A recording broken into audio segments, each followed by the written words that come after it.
Jack Benny, for me, when I listen back to some of these shows, Bob, like other shows like the Bickersons. I mean, Don Amici. Remember the Bickersons? I don't know if you remember the Bickersons.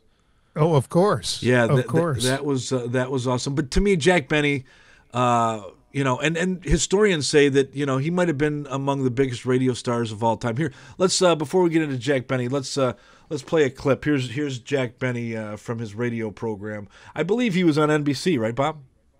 He was on NBC most of the time, and then CBS got him to switch networks. That was kind of a big deal. CBS was raiding NBC, and Jack Benny was one of them they grabbed. Here's a clip from Jack Benny's show. It was I Got a Gal in Kalamazoo, played by Phil Harris and the orchestra. And speaking of Kalamazoo, ladies, whether you're a gal in Kalamazoo or Kankakoo, oh, Brother Roo, why not serve your husband a bang-up breakfast treat? Just try him on Grapes Nuts Flakes. there you go again. Don, that's great. And now let us continue with our story of what happened when the two cadets from Santa Ana visited Jack in Beverly Hills. As we left Jack, he had been knocked cold by a tap from a tiny pot. Look at that lump on my head. I'm glad Phil took the baby home. Believe me, the next time that kid starts after me, I'm going to be set. I'm going to be ready. Oh, put your fist down, killer.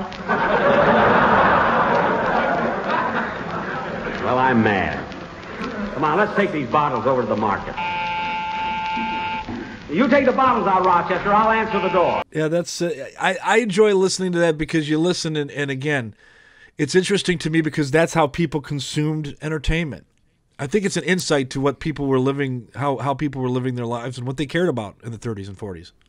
And the amazing part about the Jack Benny show was, if you listen to a lot of them, as I have, you realize that the Jack Benny show was a show about producing a show, and that's kind of what the plot surrounded by, and what Jack Benny was doing around his home, and of course his famous butler Rochester, who Jack Benny made one of the richest African Americans in his time. Good old Rochester was one of the major parts of that series, and he got all the funny lines.